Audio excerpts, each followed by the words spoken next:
Buenas noches, compañeros panameños por un futuro mejor. Se complace en saludarlos esta noche, en agradecerles su participación en esta actividad, en saludo a la familia. Esta noche tenemos la participación de dos distinguidas damas, sociólogas. En primera instancia, estará con ustedes la compañera Juana de Dios Camargo González, psicóloga feminista decolonial, defensora de los derechos humanos de las mujeres, activista y fundadora de Espacio Encuentro de Mujeres, investigadoras de temas sociales. Posteriormente a la participación de la compañera Juana de Dios Camargo González, lo hará la profesora Marina Isabel Ábrego Martínez, quien es licenciada en Sociología, profesora en Docencia Media, magíster en Educación en Población, Sexualidad y Desarrollo Humano, con enfoque de género, docente de la Facultad de Humanidades de la Universidad de Panamá. Ha ocupado varios cargos en la Vicerrectoría de Asuntos Estudiantiles y en la Vicerrectoría de Extensión. Actualmente es encargada de proyectos en el Centro de Políticas Públicas y Transparencia de la Universidad de Panamá. Bien, sin más demora, los dejamos con la disertación de la compañera Juana de Dios Camargo González. Gracias.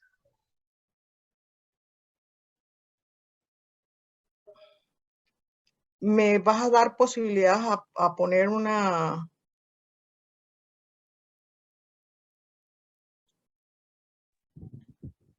Sí, puede compartir pantalla.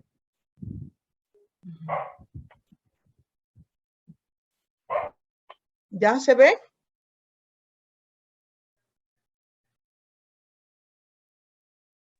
Sí, sí se ve, profe. Ok. Bueno, en primer lugar, agradecerles por la invitación. Yo generalmente trabajo los temas de mujeres y bueno, las mujeres estamos en las familias y siempre tenemos ahí un espacio privilegiado de trabajo, de reflexión. Y bueno, en primer lugar, bueno, ya ustedes saben el título que tiene esto. Primero, hago un abordaje de lo que son las políticas neoliberales, qué significan, qué son y qué impacto han tenido sobre los principales indicadores económicos sociales en el país. Y luego entramos a la parte de la familia, que yo creo que por ser más fuerte el tema neoliberal, a mí además agradecerle porque esto le permite a uno como ordenar cosas, ¿no? Entonces, lo primero que tenemos es, bueno, este es un concepto que viene de muy lejos, desde los análisis iniciales de la economía capitalista, desde Adam Smith, que va a plantear que el mercado no debe ser regulado porque hay una mano invisible que lo regula, ¿no? Obviamente esto no es correcto y se trata realmente de un elemento ideológico que los sectores de poder, tanto político como económico, convierten en un fenómeno natural, un fenómeno que debe darse independientemente de los sujetos que al final terminan moviendo la economía, ¿no? Entonces, ese es un primer elemento. O sea, el mercado como el elemento que va a determinar las condiciones de la sociedad. Y ahí hay un aspecto muy importante que es que el Estado prácticamente desaparece. Si nosotros recordamos los años 90 que posterior a la invasión, que comienzan a darse así en forma radical las políticas neoliberales, vemos que todo lo que se plantea y la concepción que se privilegió es que el Estado no tiene por qué participar en la economía y que en todo caso las reglamentaciones o las reglas del juego van a ir por la vía del mercado. Es decir, el mercado se erige en el elemento fundante de las relaciones económicas y él por sí mismo lo va a ir regulando. Entonces el Estado pues desaparece supuestamente. Lo cierto es que esto realmente es una falacia, no es correcto, es algo erróneo. El Estado siempre va a estar interviniendo. El tema es a favor de qué políticas y a favor de qué grupos, a favor de qué sectores este Estado va a inclinarse, ¿no? Si a favor de los sectores populares, si a favor de las políticas y el gasto social o a favor de el mercado, ¿no? En sus distintos sectores. En la etapa actual, es fundamental el predominio del sector financiero y comercial.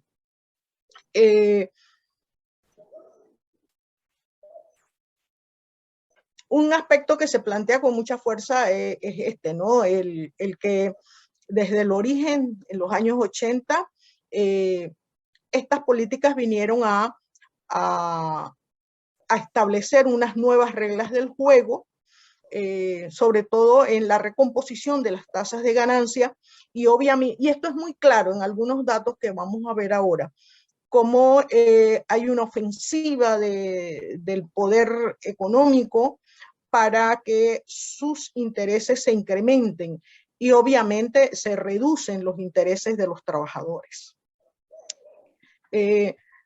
Como vemos, los salarios se reducen. Entre 1996 y 2017 nosotros vamos a ver cómo estas tasas de ganancias, las tasas de ganancias incrementan y se reduce de forma muy importante los salarios. Si nosotros tuviésemos la posibilidad de ver los datos claros en este momento, veríamos que esta situación del salario posterior a la pandemia todavía debe estar mucho más abajo, toda vez que el mercado se ha contraído en el empleo. El empleo predominante es el empleo informal y por el otro lado los salarios de los trabajadores que van incorporándose al mercado prácticamente se van a la mitad de lo que antes ganaban, ¿no? Incluso yo tendría muchas dudas si se mantienen los salarios mínimos realmente y no hay también alguna situación de reducción ahí, dado por la crisis ocasionada por el COVID-19. Un elemento importante para que esto ocurra tiene que ver con la capacidad de los trabajadores, de su reacción frente a las políticas, y esto es algo que las políticas neoliberales, no solamente en nuestro país, sino a nivel general, provocan. Es decir, hay una reducción en la capacidad de los sindicatos que quedan mermados por estas políticas y por ejemplo, en el caso panameño se plantea que solamente hay un 10% de sindicatos, ¿no? Y recordemos que incluso previo a los tratados ya el Código del Trabajo había sido reformado. Estas políticas efectivamente generan cambios económicos importantes en las condiciones de vida de la población. Es decir, cuando se privatiza, cuando se abre, se da la apertura comercial. Si ustedes recordarán, una de las primeras acciones que va a tener el señor Ricardo Martinelli cuando toma el poder va a ser precisamente reducir todos reducir los impuestos, ¿no? Para la importación. Entonces, eso es un elemento importante y sobre todo que favorece al sector comercial. Las privatizaciones que comienzan a darse con el gobierno posinvasión y posterior, bueno, todavía nosotros hemos visto, ¿no? Nos convencieron de que era lo mejor vender la telefónica, vender la electricidad, y el agua no ha pasado a manos privadas porque afortunadamente la población ha podido enfrentar eso y ha parado porque deseos no le han faltado. Y tenemos en este momento tenemos una situación muy compleja que ellos no han logrado, como es la privatización total de los fondos de la Caja del Seguro Social. Entonces, estamos en presencia de políticas que están actuando. Esto no es de los 90, esto es un elemento muy actual y bueno, y todo lo que hemos vivido con lo que ha significado los tratados de promoción comercial, como les llamaron finalmente, ¿no? Entonces, estas políticas nos han generado una extraordinaria desigualdad en Panamá. Nosotros estamos entre el puesto número 6 de los 10 países con mayor desigualdad a nivel mundial. Actualmente se señala que estamos en el 49.8, pero es muy probable que en este momento tengamos una desigualdad mucho mayor, es decir, la riqueza totalmente mal distribuida y en manos de un 10% de la población o menos. Entonces, que son los sectores de altos ingresos, pues que se favorecen con la riqueza que se produce en el país. En el caso de América Latina, Bloomberg nos va a decir que somos el tercer país con mayor desigualdad. El 10% de los sectores más ricos concentran el 55% de la riqueza total. Entonces, sí es un impacto importante. En estos tiempos uno oye mucho hablar de la desigualdad, y la desigualdad tiene que ver con que hay una distribución muy mala de la riqueza que se produce, es decir, de cada dólar con cuánto se quedan esos sectores y de cada dólar cuánto llega a los hogares, a la población en general. Pues algunos datos sociales nos van a ir indicando de que esto tiene un impacto muy grave en todo lo que tiene que ver con el bienestar de la población. Otro impacto importante, en mi punto de vista, y ustedes lo habrán vivido, es cómo por ejemplo, las industrias. Nosotros teníamos industrias importantes, por ejemplo, para pensar la Estrella Azul, para toda la industria de galletas, incluso las cervezas, y cómo esas industrias han ido dando paso a capitales extranjeros, por ejemplo, cadenas enteras que están en manos, cadenas de supermercados, que están en manos de inversionistas extranjeros, por ejemplo, el Rey, está en manos de ecuatorianos, Machetazo, que está en manos de asiáticos venezolanos, para no hablar de otras industrias que están en manos de colombianos, etcétera, ¿no? Y bueno, y todo lo que es industrias importantes como los puertos, que fueron revertidos a Panamá, pues ya sabemos la historia. Y para el otro aspecto importante es el tema del extractivismo, que bueno, devasta enormemente. Todo lo que tiene que ver con la devastación ambiental tiene que ver con estas políticas extractivistas que están del lado de estas políticas neoliberales, ¿no? Y hablamos de las externalidades como la corrupción, porque entendida esta externalidad como un elemento que no está directamente vinculado a la producción, pero que se favorece de alguna forma con el proceso productivo y le resta efectivamente capacidades, ¿no? El otro elemento, y bueno, y esto es extremadamente importante, porque si nosotros vemos el tema de que el Estado no tiene por qué intervenir, el Estado no tiene por qué regular, si, bueno, lo hemos estado viendo en todo lo que se planteó en la mesa del diálogo,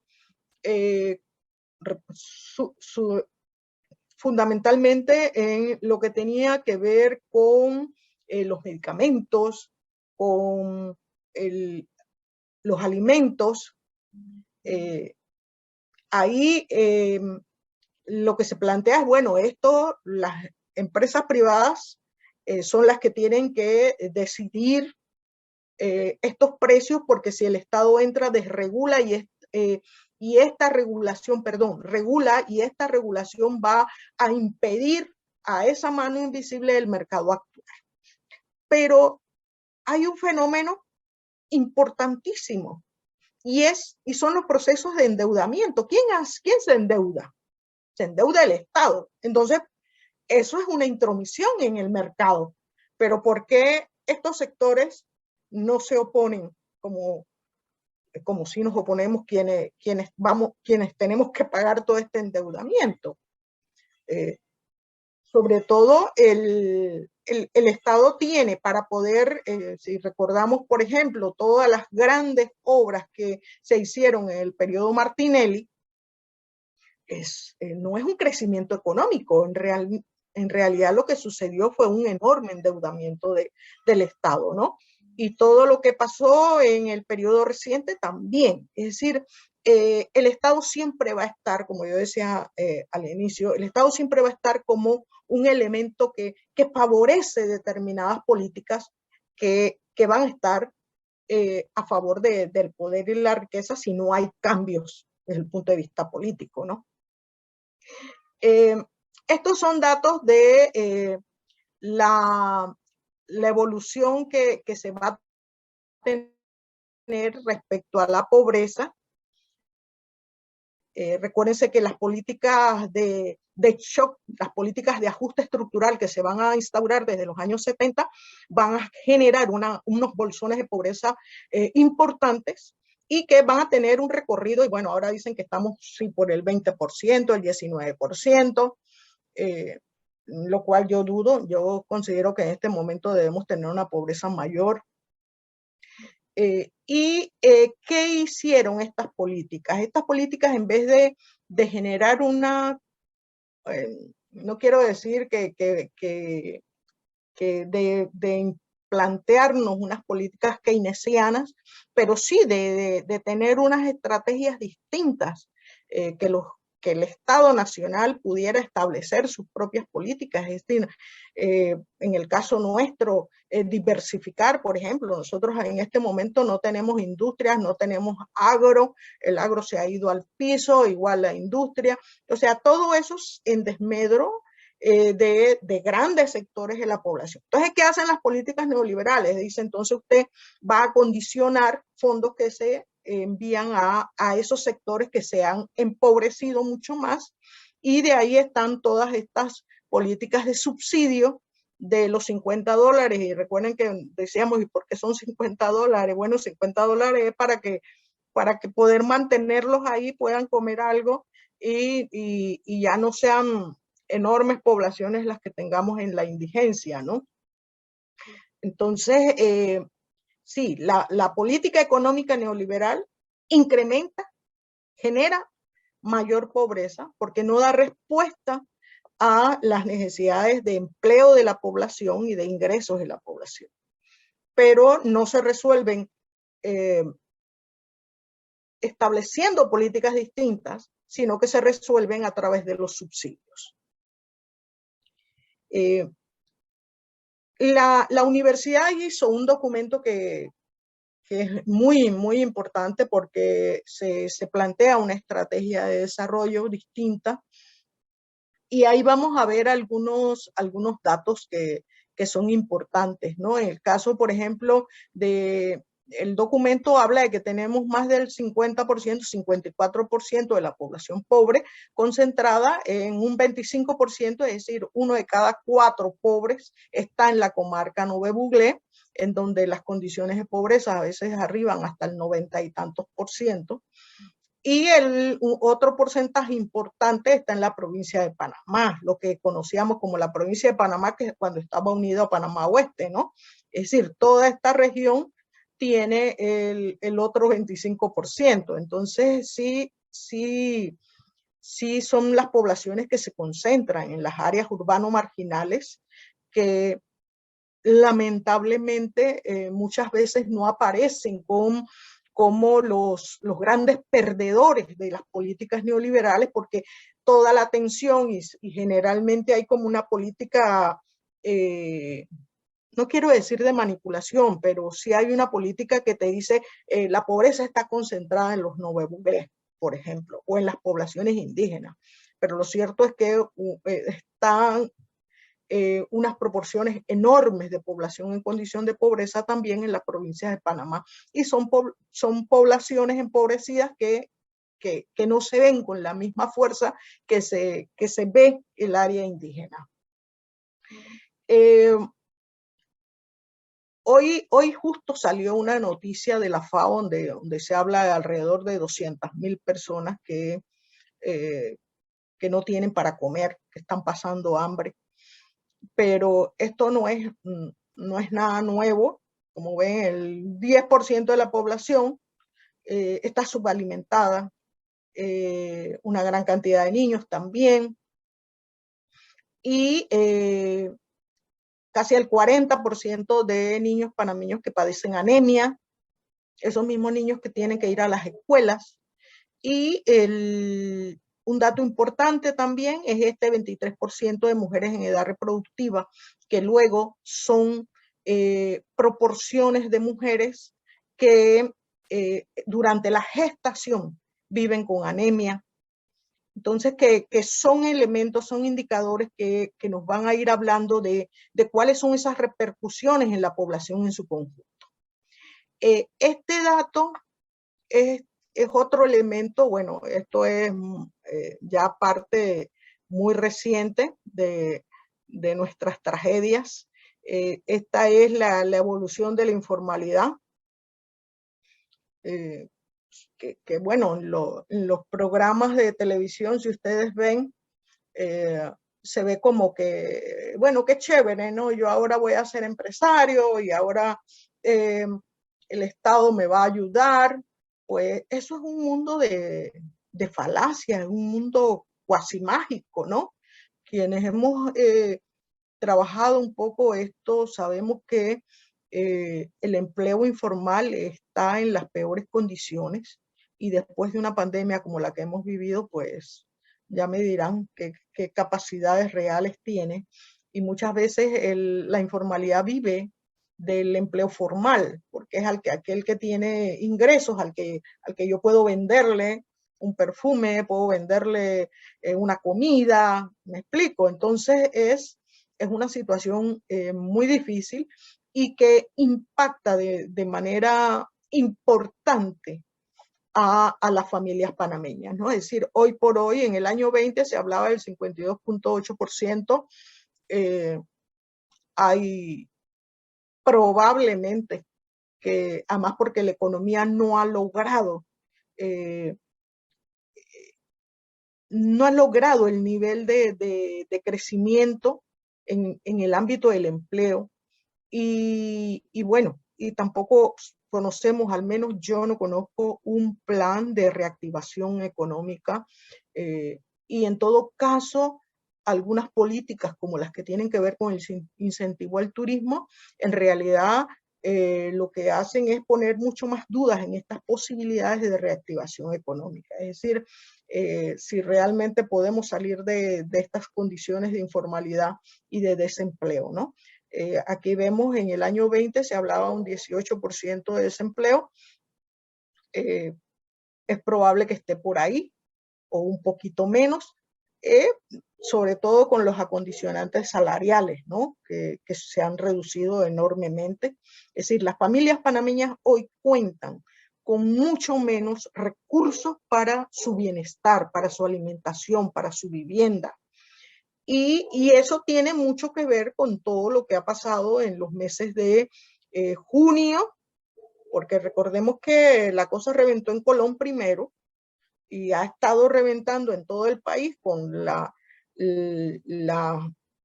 movilizaciones de la población de cara al agua, de cara a los problemas sociales que tienen. Y luego fue Colón y después vino todo el estallido social de julio y agosto que no termina, yo creo que no termina de resolverse, y es muy probable que las autoridades pongan nuevas curitas, un poco para mantener a los sectores de mayor movilización contenidos, ¿no? Entonces veamos, hemos visto el impacto en el empleo. Tendríamos que ver también los impactos, que yo no los he incluido, espero que la compañera los haya hecho. En el sistema educativo, por ejemplo, bueno, sabemos que ahí la situación viene complicada desde hace mucho tiempo, de estudiantes, sobre todo la población masculina que está fuera del sistema, pero también hay una tasa de mujeres adolescentes y de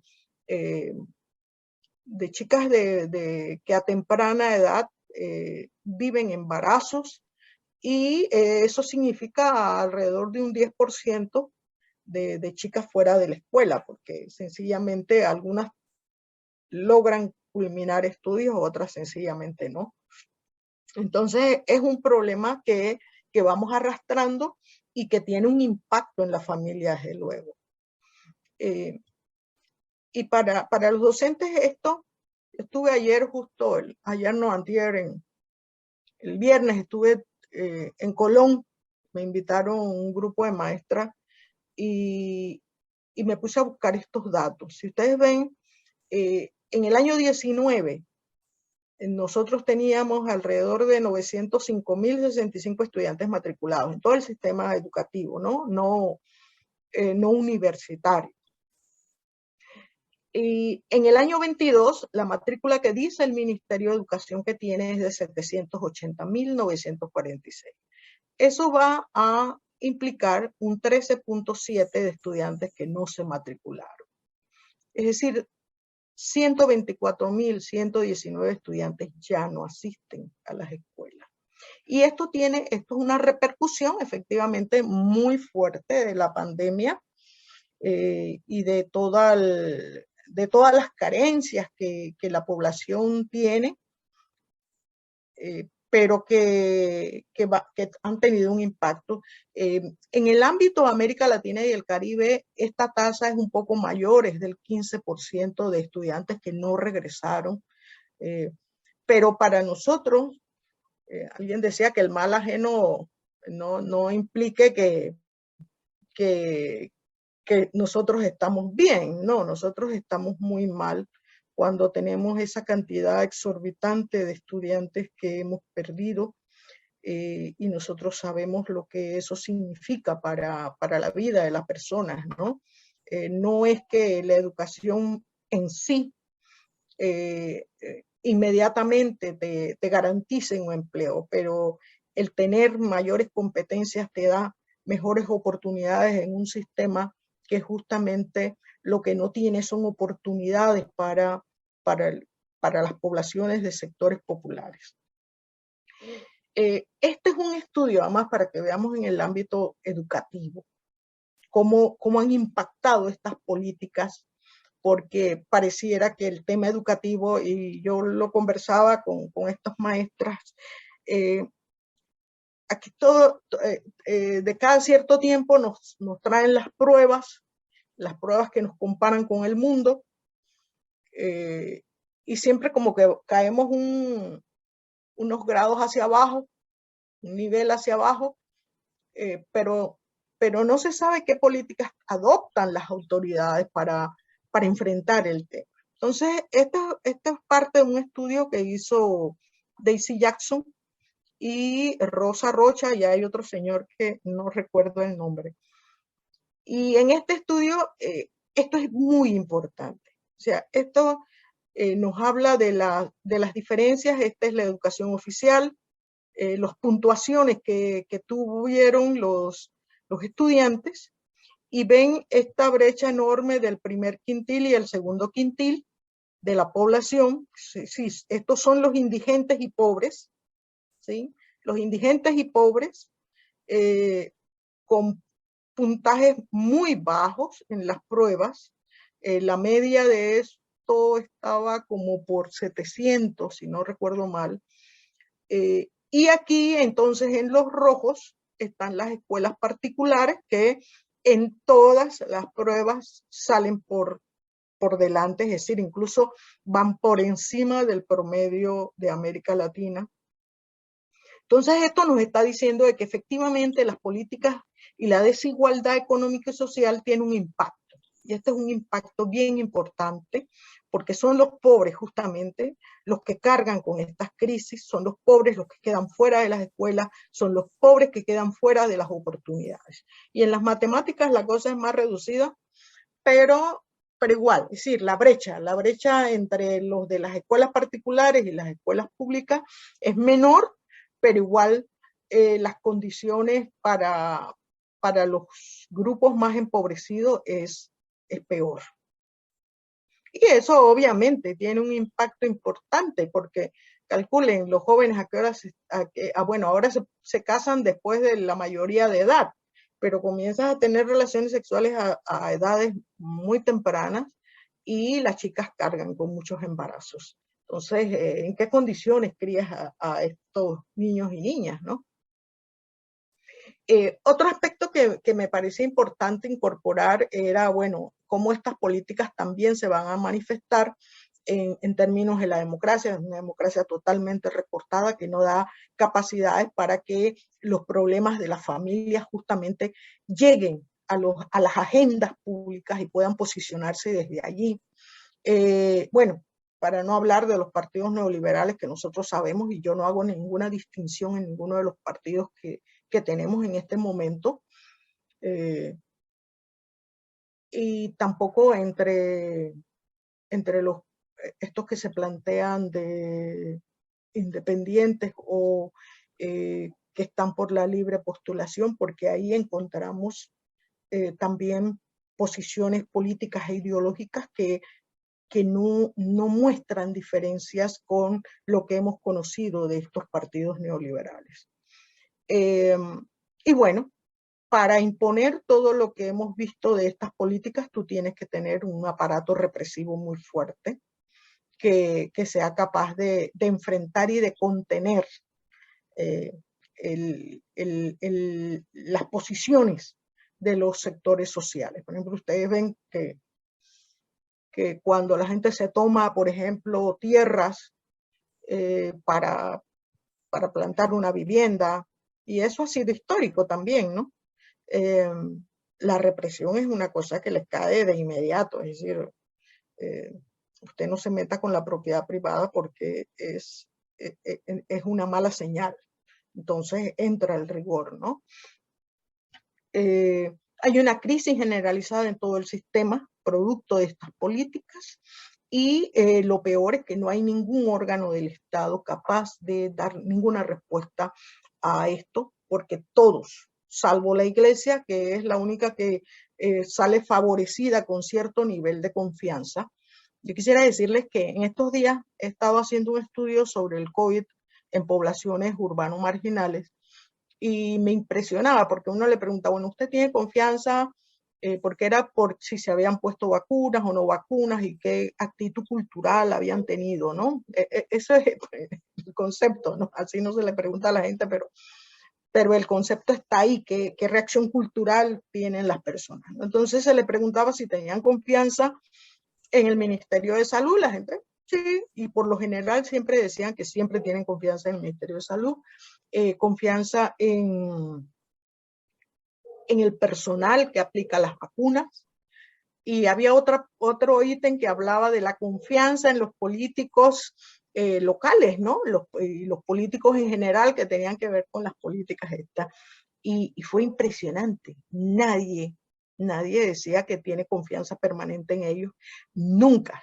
Fue lo que más se registró. Nunca tienen confianza en los sectores políticos. Entonces es una situación muy compleja porque la intermediación que pueden tener estos órganos del Estado, pues, y bueno, yo creo que se la han ganado, ¿no? O sea, todo lo que ha pasado con los grandes escándalos de corrupción, Odebrecht, todos los casos del PAN, los pinchazos y todo eso, no han tenido la suerte que tienen los sectores empobrecidos que están en las cárceles, ¿no?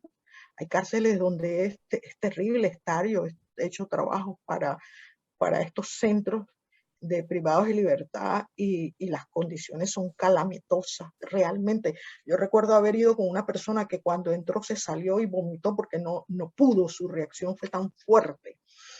Y eso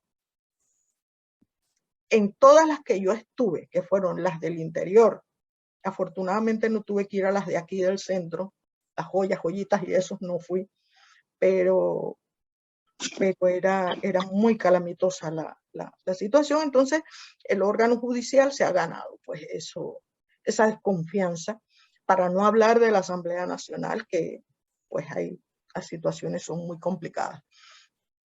En términos de las familias y los impactos, bueno, yo decirles que nosotros generalmente tenemos esta concepción de que la familia está dada por un padre, una madre, hermanos, y sobre todo esto sería como una familia nuclear. Creo que es lo que nos hemos aprendido a que las familias son.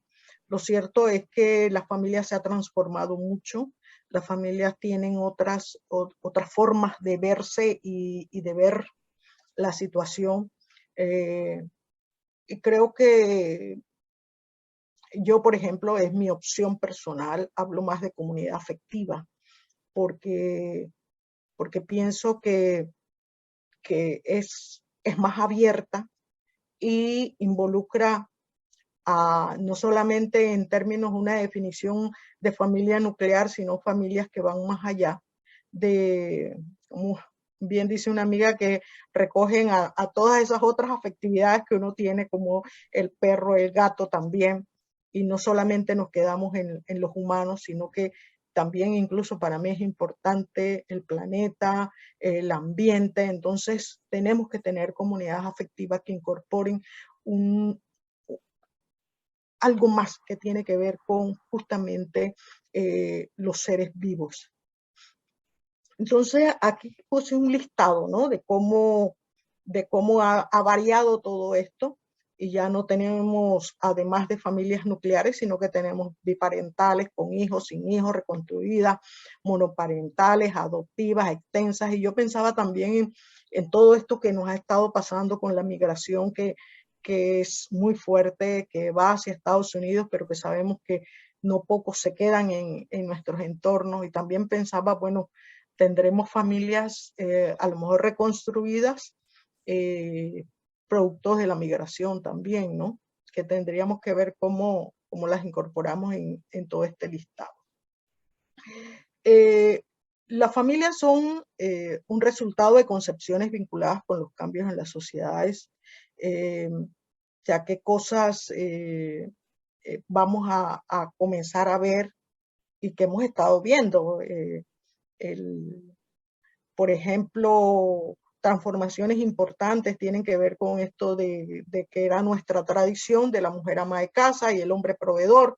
Eso está totalmente alterado, y alterado porque ni los recursos que traen los hombres satisfacen todo, y las mujeres tienen también que trabajar por ingresos fuera del área de la familia, del hogar, perdón.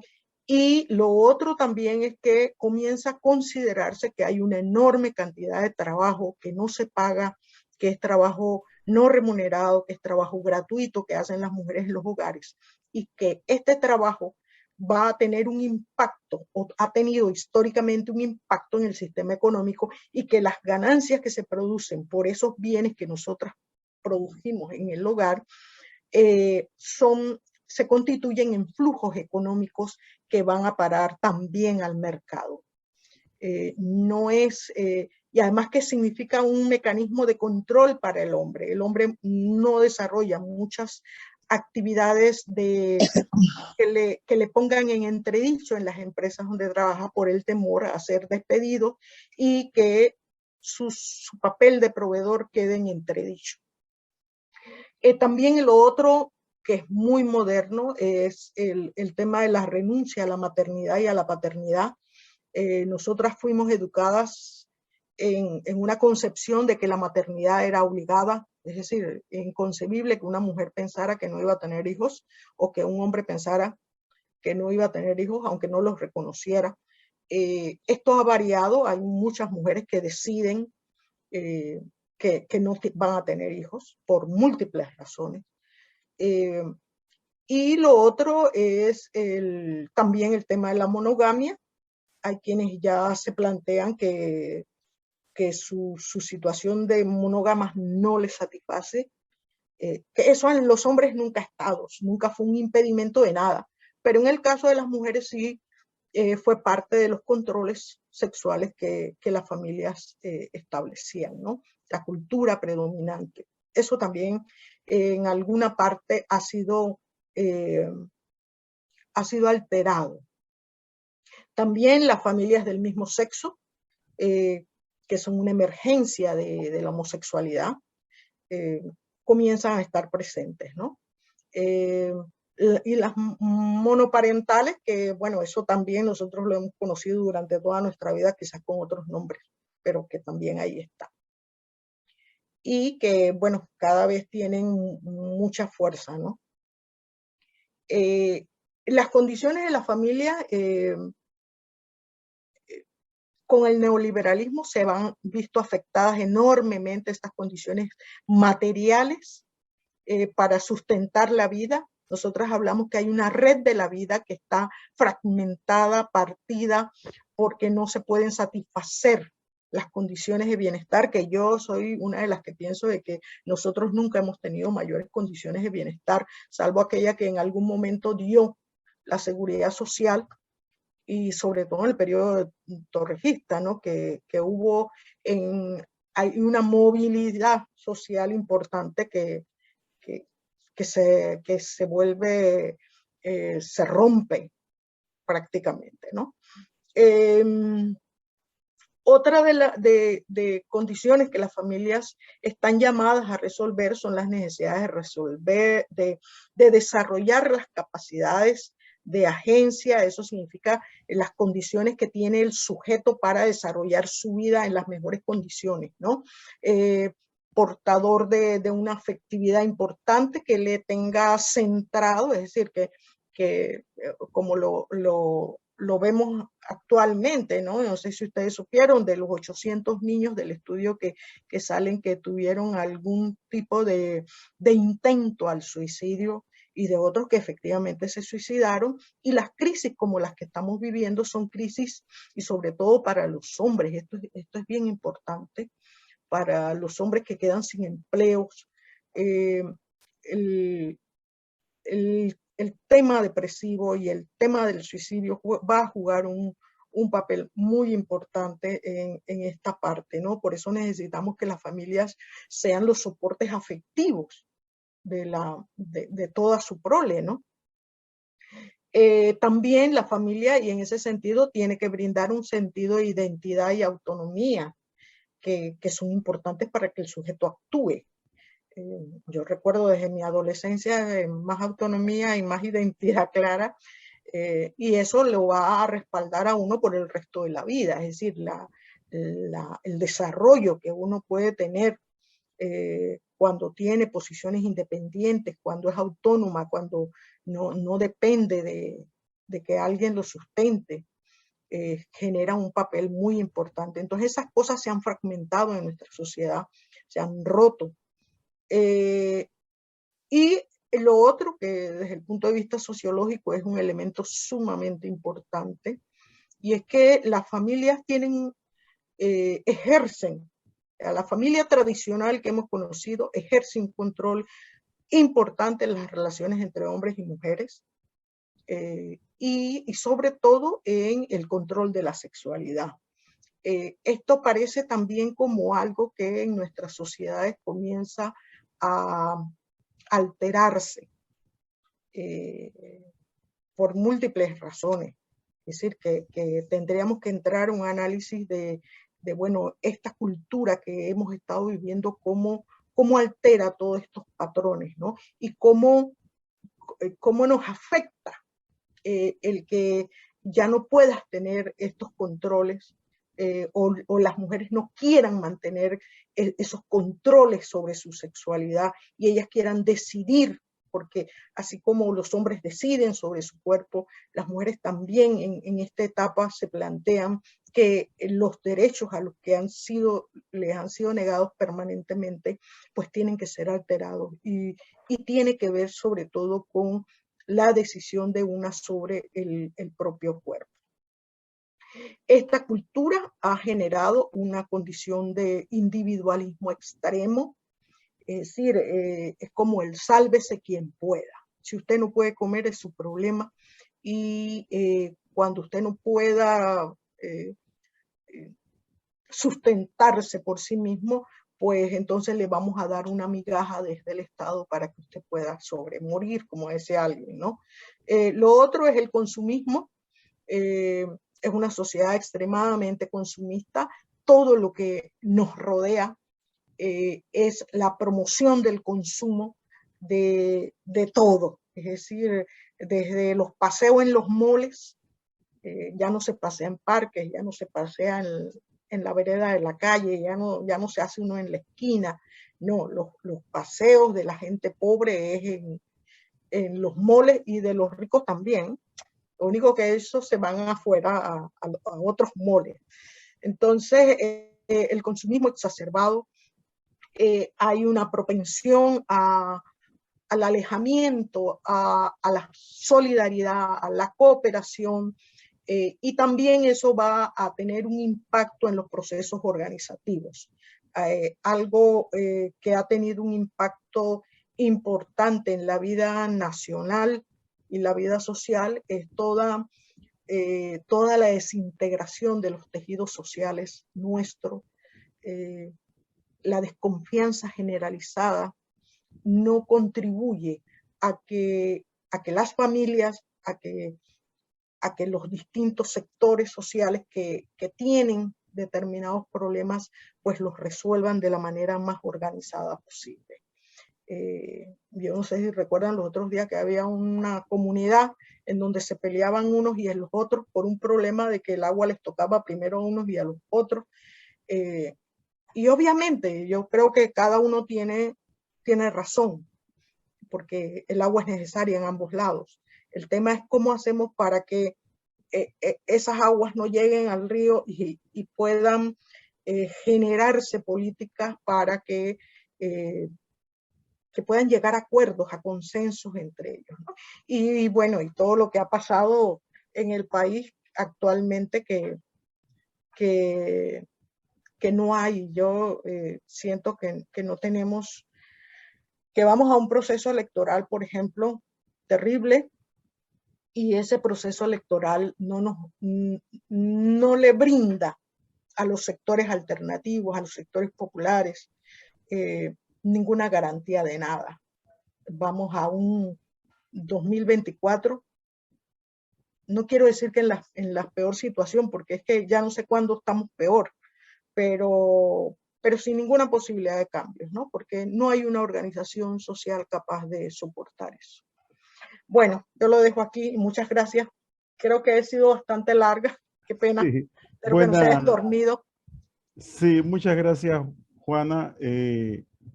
Definitivamente muy interesante tu participación y hay anotadas algunas preguntitas para ahora al final.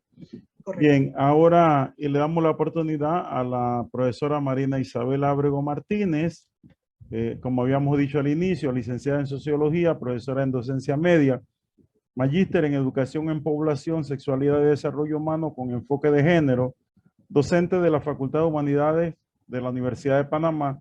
Ha ocupado varios cargos en la Vicerrectoría de Asuntos Estudiantiles y en la Vicerrectoría de Extensión. Actualmente es encargada de proyectos en el Centro de Políticas Públicas y Transparencia de la Universidad de Panamá. Con ustedes, entonces, la profesora Marina Isabel Ábrego Martínez.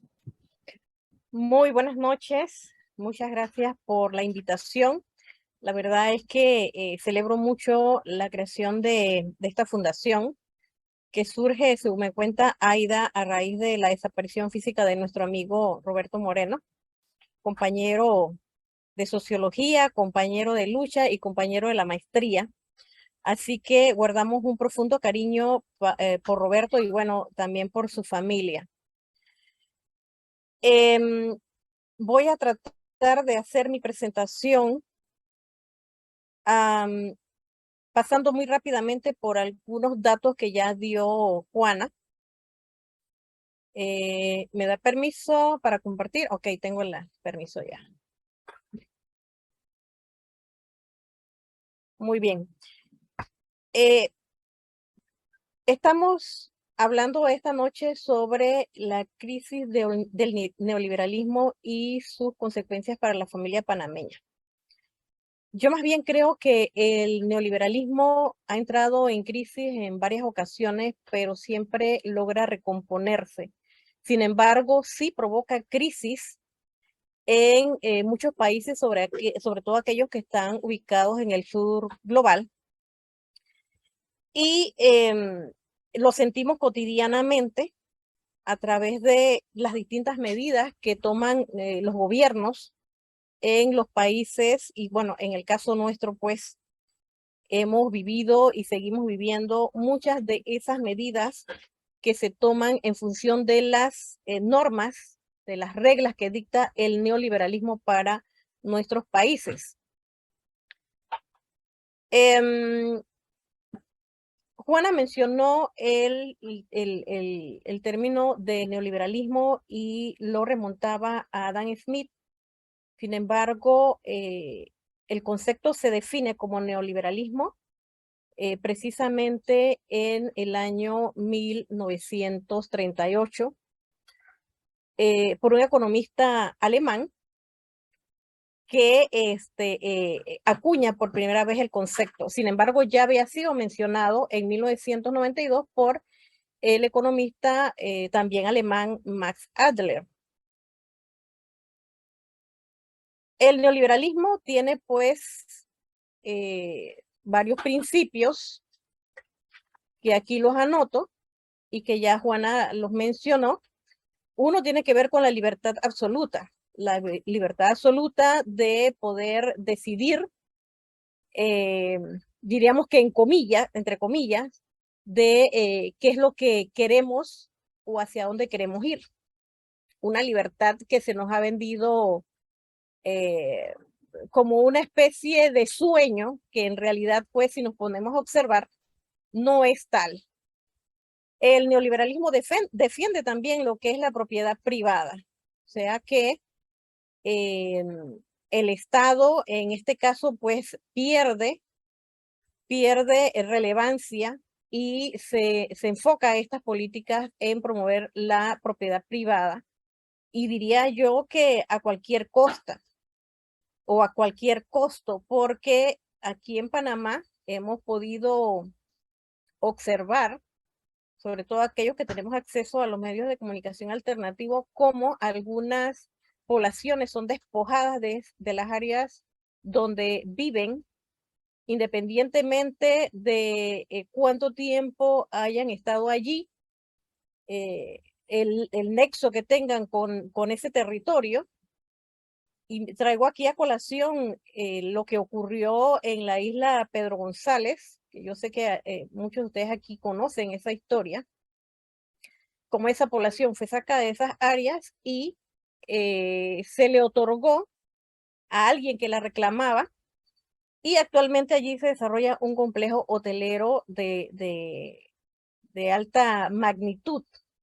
Por otro lado, el predominio pleno del mercado, el individualismo, que también es una forma de promover, diría yo, que cada uno en su espacio, porque conformar parte de una organización, conformar parte de un grupo que pelea por derechos, pues eso definitivamente que atenta contra todos esos principios del neoliberalismo. Y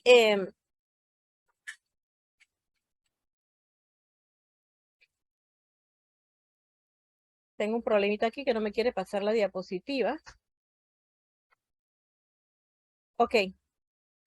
Como les mencionaba, entre el neoliberalismo, pues tiene algunas características, que es la propiedad privada o la promoción de lo que es la propiedad privada, y que los bienes, tanto los bienes como los factores de producción deben estar en manos de un sector, sobre todo aquellos que controlan el poder económico y el poder político de un país.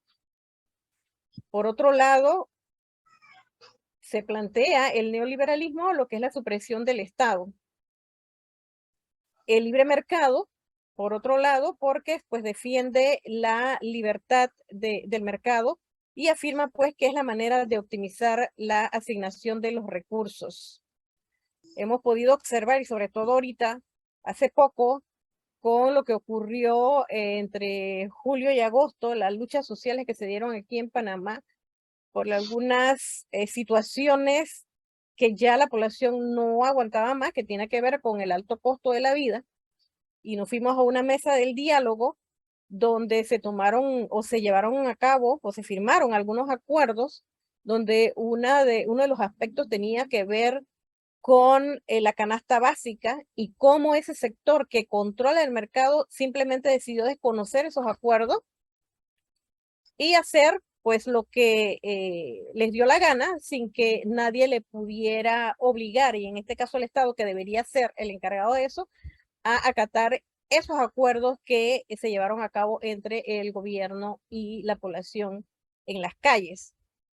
Entonces, lo que es también la desregulación, que permite pues una mayor libertad para que los mercados puedan intervenir en distintos espacios, y cuando hablamos de esto podemos mencionar cómo hay una famosa libre competencia que solo funciona para aquellos que controlan el poder económico y que manejan la empresa privada, porque ha sido claro ahora en el tema de la pandemia, como en Panamá la mayoría de los pequeños negocios fueron quebrando y cerrando, porque no tenían la capacidad, primero, de competir, y segundo, de mantenerse en el mercado, producto de la situación que se estaba viviendo. La reducción de los impuestos, que más que todo lo que busca es que las empresas paguen menos impuestos por importación de productos. De hecho, aquí en Panamá, como ustedes saben, se les da todas las posibilidades y todas las ventajas a los inversionistas, con un pago mínimo de impuestos y en muchos casos evasión de impuestos, como ocurre en muchas empresas o con muchas empresas aquí en Panamá, que evaden, por ejemplo, la cuota obrero patronal, y que tiene a la Caja del Seguro Social en quiebra. Porque si nos ponemos a revisar la deuda que tiene la empresa privada con el seguro, nos daremos cuenta que con eso podríamos salvar a la Caja del Seguro Social, que nos han dicho pues está en crisis. Otros, podemos mencionar como ejemplo también del neoliberalismo lo que es la reducción de las ayudas públicas. Por el otro lado, la reducción de los impuestos, que ya lo mencioné, la privatización, que tiene que ver con esa promoción de la libre empresa y de la inversión en los países, y en el caso nuestro, que experimentamos el neoliberalismo a inicio de la década de los 80, como muchas instituciones fueron privatizadas aquí en Panamá, y eso aumentó considerablemente el costo del servicio, y nos vendieron una imagen de que era necesario privatizar porque así se iba a brindar un mejor servicio. Sin embargo, nos hemos dado cuenta que lo que mejoró fue la cantidad de dinero que ingresaba a los bolsillos de los que compraron a esas empresas públicas, porque el servicio no es el mejor, pero sí ha aumentado considerablemente el costo de los servicios que ofrecen. Entonces, yo les traigo a ustedes una gráfica que nos muestra la tasa de crecimiento anual en Panamá desde julio 2019 a julio del 2022. La gráfica pues es clara, ustedes pueden observar allí como en julio del año 2000, cuando estábamos en plena pandemia y encerrados, el crecimiento cayó considerablemente a una cifra negativa de 38.2. Y en julio del 2021, cuando ya hubo algunas aperturas y adicional, diríamos que con los préstamos que Panamá solicitó a los organismos internacionales financieros, como ese crecimiento se dispara a un 40%, y a la fecha de julio del 2022, ese crecimiento estaba por el 9.8%, un crecimiento considerablemente alto si lo podemos comparar con el crecimiento de otros países de la región. Entonces, Panamá, con un crecimiento de esta naturaleza, un crecimiento económico de esta naturaleza, nosotros tenemos estos datos que son alarmantes, porque siendo Panamá una población que no supera los 5 millones de dólares, los datos que nos dan la CEPAL es preocupante. Y fíjense ustedes cómo del 2019 se fue, diríamos que mejorando en algunos casos, pero muy mínimo, porque en el caso del 2020, la pobreza extrema, según la CEPAL, disminuyó en un 6.4%, porque las medidas que llevó a cabo el gobierno y que están muy relacionadas con el tema de la pandemia, se focalizaron en aquellos sectores de menores ingresos, con el tema de Panamá Solidario y las bolsas de comida y demás, pero eso es un espejismo porque la situación sigue estando allí latente. El hecho de que las personas reciban ese tipo de apoyo por parte del gobierno no significa que eso se va a mantener durante un periodo prolongado, porque allí sigue pues latente la situación. En el 2021, el índice de pobreza en Panamá era del 21.6%, rebasando un poquito por unas milésimas el año 2019, que estaba en 21.5%. Para el año 2022, según las proyecciones que existen, la pobreza general en Panamá está alcanzando el 19.8% de la población, de las cuales el 9.8% viven en condiciones de pobreza extrema, es decir, que viven en la indigencia. Aquí yo quiero anotar algo importante, porque creo que una de las cosas que nosotros debemos hacer como parte de esta sociedad es observar lo que nosotros vemos en nuestro entorno. Y ustedes se habrán podido dar cuenta que a raíz de la pandemia, mucha gente ha ido a vivir a las calles. Eso es una demostración de que esa supuesta mejora que se menciona aquí en el año 2020 no es tal. Y eso definitivamente que es preocupante. Quiero hacer un señalamiento en esta parte que tiene que ver con el índice de pobreza multidimensional en niños, niñas y adolescentes en Panamá, porque con lo que está ocurriendo en Panamá y con los embates del neoliberalismo, si le podemos llamar de esa manera, hay un sector de la población que es muy golpeada. Eso incluye a los niños, niñas y adolescentes, a las mujeres y las personas adultas mayores. Entonces, cuando hablamos de un pobre dimensional, de acuerdo a los datos estadísticos o a los criterios que se utilizan para clasificarla, hay algunas áreas donde se toma o se evalúa esto que tiene que ver con el agua y saneamiento, el otro la salud y la alimentación, educación e información, protección y recreación y vivienda. Y cada uno de ellos anota 2 indicadores. Cuando en una población hay un sector que se enfrenta a privaciones, a 3 privaciones de las 10 o de los 10 indicadores que se contemplan, estamos hablando de que hay pobreza multidimensional. Entonces, yo les traje a ustedes un mapa que tiene que ver con un estudio que se hizo con el tema del índice de pobreza multidimensional o pobreza multidimensional en la población niños, niñas y adolescentes en Panamá. Y nosotros nos encontramos con esta gráfica que es extremadamente preocupante y ustedes pueden ver en qué áreas se ubica la mayor cantidad de población que vive en estas condiciones.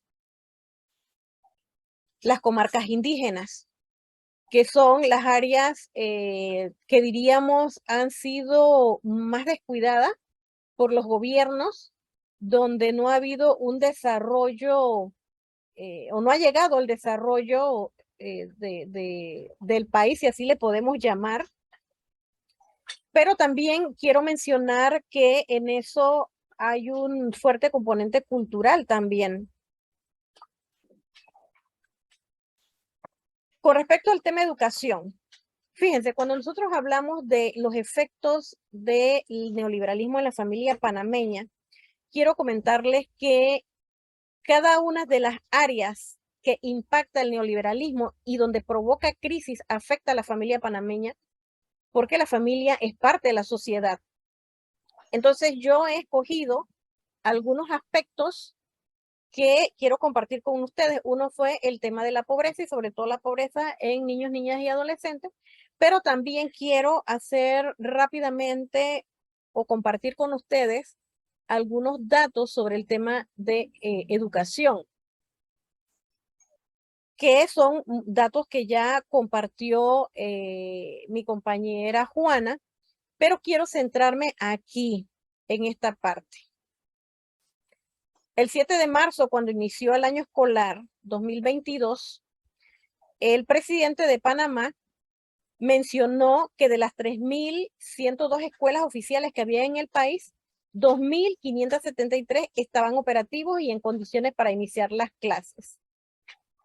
Esto no es real, porque si nosotros nos vamos y revisamos, nada más tenemos que mirar las noticias e ir y ver las quejas que existen en las escuelas, como por ejemplo hay escuelas que se inundan y son escuelas que han sido supuestamente remodeladas recientemente, que tienen problemas de aguas negras, que tienen problemas de infraestructura, que además tienen problemas de conectividad.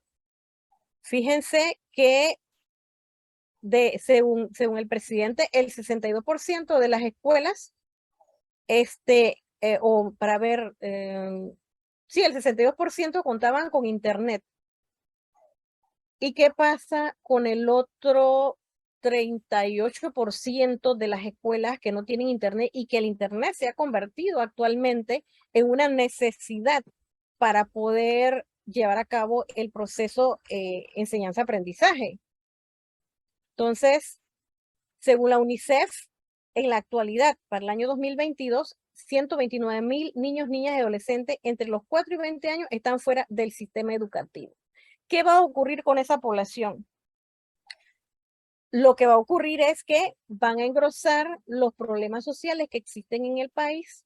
Vamos a tener más embarazo en adolescentes, vamos a tener mayores índices de desempleo, vamos a tener mayores índices de delincuencia y todos los problemas que actualmente enfrentamos en el país. Y todo esto definitivamente que es generado por las, diríamos, consecuencias que ha traído a nuestro país el neoliberalismo. Con respecto al tema de salud, uno de los aspectos que hemos estado discutiendo desde que inició la pandemia, porque nos dimos cuenta, o más bien pudimos verificar en carne propia, que Panamá cuenta con un sistema de salud totalmente deficiente. Y se demostró en la pandemia, a pesar de que se hicieron entes esfuerzos para poder mejorar el servicio de salud, la mayoría de los recursos fueron enfocados a el tratamiento de los casos de COVID-19 y se descuidaron otras áreas de la salud, como por ejemplo los pacientes que tienen enfermedades crónicas, que muchos de ellos, y yo creo que esa estadística nadie las lleva, han fallecido producto del descuido o la falta de atención a aquellos pacientes con problemas coronarios, aquellos pacientes con problemas de hipertensión, los que tienen problemas de diabetes y demás, que han fallecido en este proceso por falta de atención. Igualmente ocurrió con el caso, por ejemplo, de lo que era la planificación familiar, cómo había escasez de recursos para poder suplir de aquellos productos que se requieren para planificar y para que, pues, en algunas condiciones de las mujeres que no desean tener hijos, pues pudieran hacerlo. El tema de VIH también fue descuidado en el periodo de pandemia porque la escasez de recursos lo que hizo fue que lo poco que había se enfocara a atender el COVID-19. Sin embargo, hay datos preocupantes en la actualidad cuando nosotros vemos estas noticias, cómo se reduce o cómo para el año fiscal 2023 se le reduce el presupuesto al Ministerio de Salud en una cifra de 978.1 millones de dólares. Eso pues es preocupante y sobre todo cuando nosotros tenemos una población que se atiende en el hospital oncológico y que ha aumentado considerablemente y sigue en aumento. El Hospital del Niño, por ejemplo, con todos los problemas que tiene, y así todos los hospitales que tenemos a nivel del país y que están regentados por el Ministerio de Salud. En el caso de la Caja del Seguro Social, también para el 2023 se reduce el presupuesto en 451 millones de dólares o de balboas, y los recortes van en medicamentos. Ustedes perfectamente como parte de esta sociedad saben la cantidad de problemas que tenemos quienes asistimos a la Caja del Seguro Social con los medicamentos, el problema que han tenido los pacientes de hemodiálisis, que no hay los insumos para poder atenderse, y el tema de el área de vejez y muerte que está en crisis y que prácticamente pareciera ser que la solución que están dando es aumentar la edad de jubilación y aumentar las cuotas para poder jubilarse.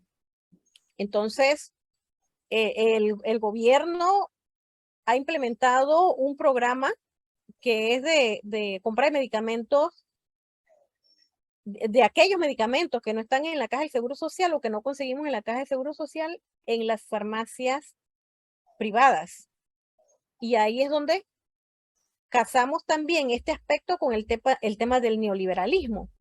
Como a través de estas medidas, lo que se hace es que se refuerza o se incrementa el poder en el caso de los medicamentos de las farmacéuticas que controlan pues este rubro aquí en Panamá y que es tan necesario para la población. Otro aspecto en el que me quiero centrar tiene que ver con el ambiente. Esta foto que les traje a ustedes esta noche es del sector de Coclé Norte, Donoso, donde funciona actualmente Minera Panamá, que es la única mina activa en este momento y que,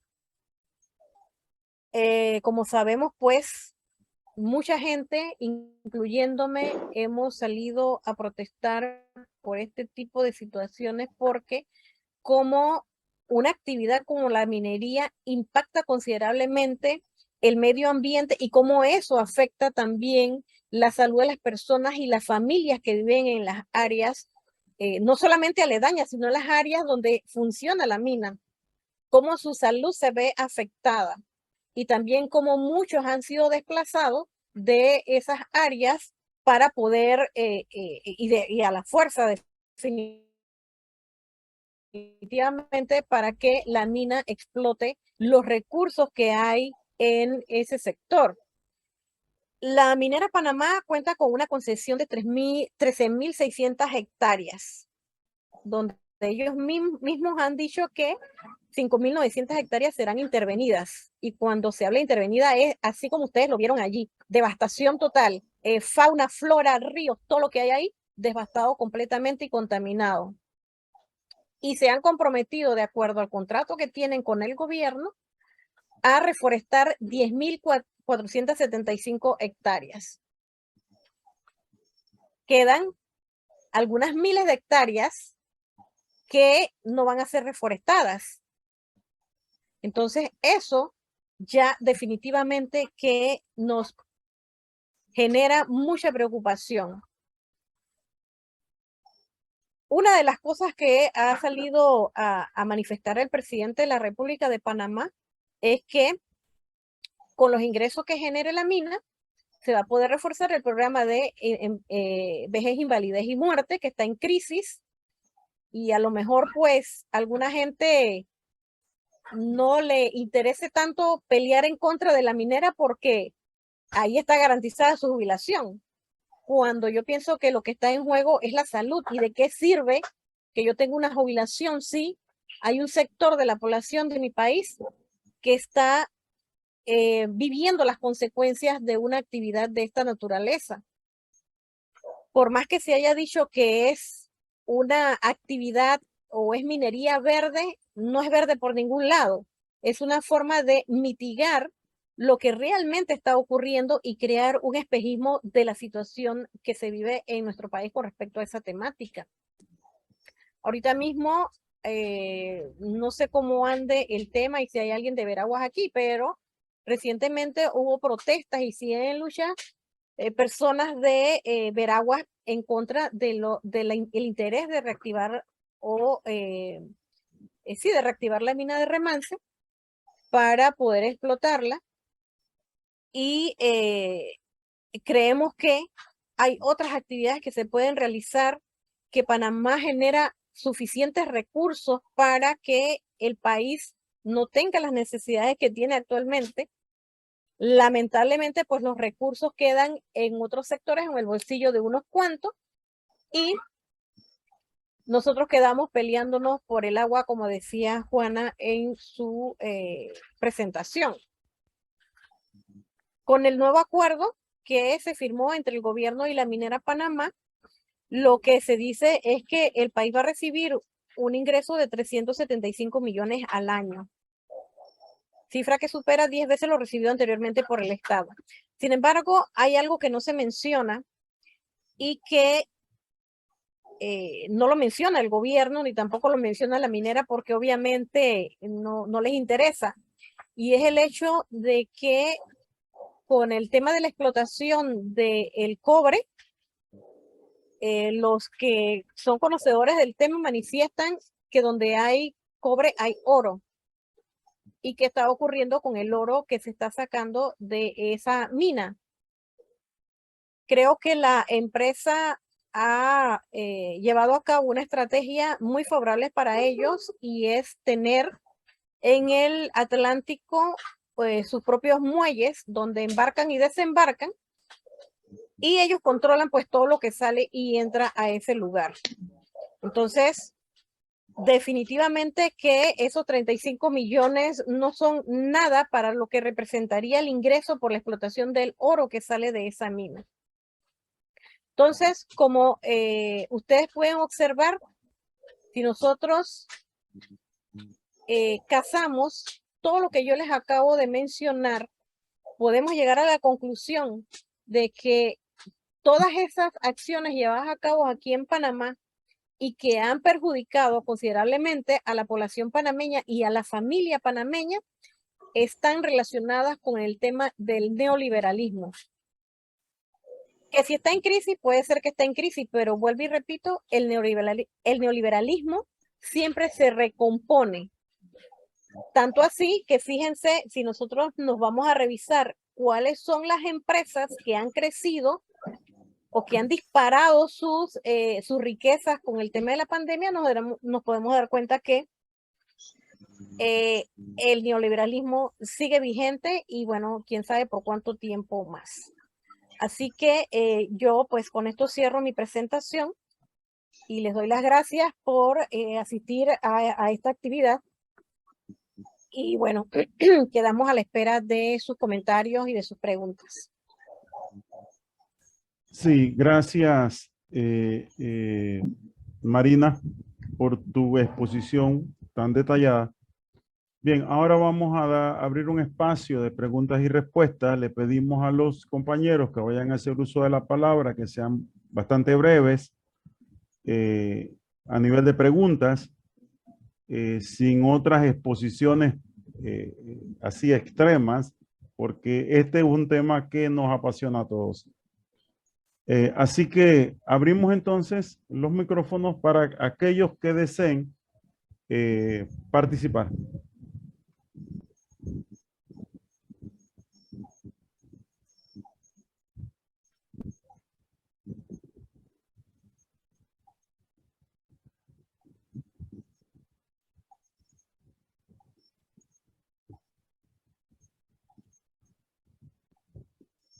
Ok, si no hay participación, si no hay preguntas, entonces yo sí tengo una observación. Ayer, antes de ayer, en la semana que pasó, había una manifestación en un colegio primario, la escuela, creo que de México, una escuela que queda en Caledonia, en donde los padres de familia cierran la calle. República de Chile. República de Chile, donde los padres de familia cierran la calle, producto de que dos niños, uno de primero y uno de segundo grado, tienen la escuela secuestrada. O sea, no hay forma de controlar a esos chicos en esa escuela.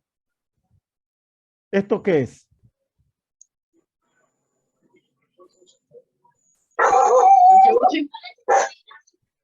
Bueno, yo pienso que uno de los problemas que nosotros tenemos en nuestra sociedad es precisamente los asentamientos urbanos, las poblaciones donde hay distintos problemas sociales y que se manifiestan en este tipo de situaciones.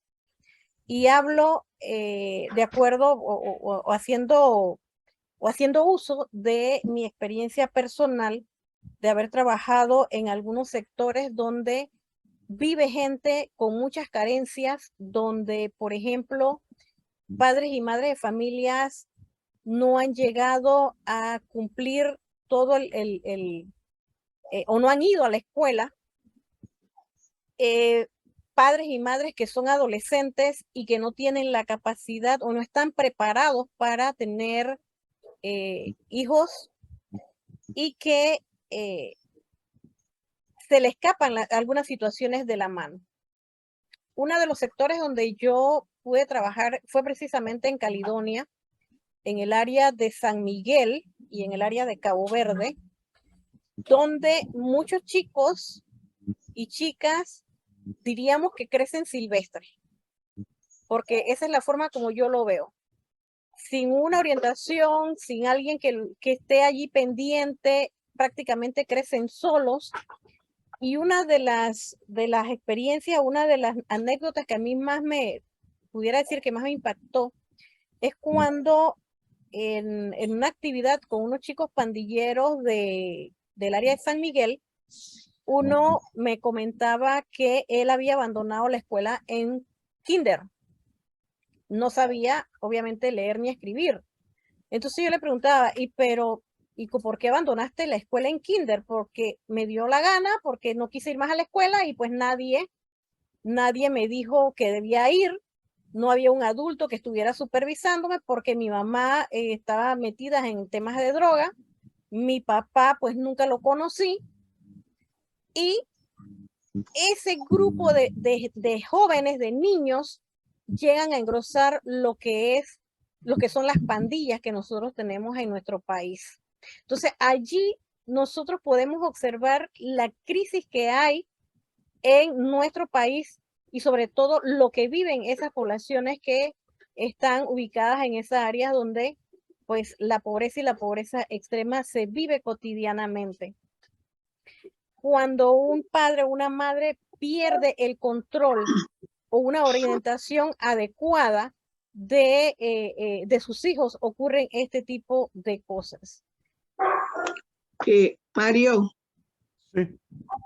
Sí, sí, siguiendo el hilo, bueno, primero que todo quiero felicitarlas a las compañeras porque han dado una excelente exposición, nos han aclarado muchas cosas que uno más o menos las vive, pero que no tiene la capacidad de analizarlas y de buscar su origen.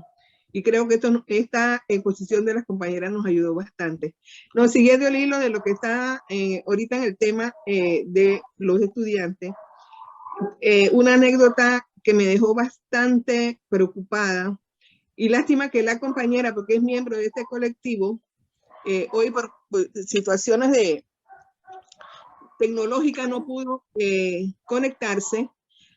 Hace como 3 días, nosotros hablamos diariamente, tenía como 3 días de no saber nada de ella, la llamé, sabía que algo estaba pasando. Ella es educadora en una escuela de San Miguelito, el corregimiento de Arnulfo Arias, y me cuenta que ella estaba muy deprimida porque estudiantes, ella ha trabajado ahí alrededor de 20 y pico de años, así que estudiantes que fueron sus alumnos, en este momento son padres de familia ya, pero son esos muchachos que salieron de la escuela de 6º grado y que no tuvieron la oportunidad de ir a una secundaria, y lo que comenzaron fue a hacer familia, a tener hijos, y ahora resulta que en ese corregimiento y muchachos que salieron de esa escuela que ella dirigía o dirige todavía, han habido 2 o 3 muertos en cuestiones de días, y resultaba que eran estudiantes de esa escuela, que habían salido de esa escuela. Entonces, bueno, para que veamos así como en una pincelada los resultados de esto, ¿no? Lo otro que tocó también en el caso del seguro, de los tiempos de la pandemia, muy cierto, la única atención, por eso es correcto de que el sistema de salud nuestro es muy deficiente. Pero en los tiempos de la pandemia, el único tema que se atendía era el COVID. Yo era una paciente de tener mis controles médicos al día.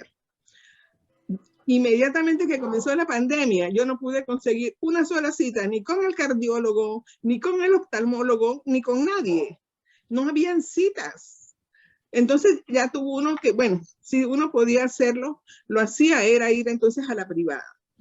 Pero el Estado, los hospitales y los centros de salud no tenía capacidad para atender nada que no fuera el COVID. Eso entonces lo corroboro porque yo lo viví. Bueno, yo creo, Mario, que algunas personas quizás no saben que tienen que abrir el micrófono. ¿Será que lo tienen cerrado? Sí, por eso? la mayoría tiene el micrófono cerrado. Los habíamos cerrado al inicio de la entrada Sí. de cada persona.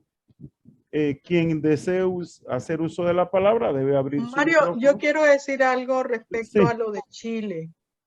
A mí realmente, yo comprendo lo que dice Marina.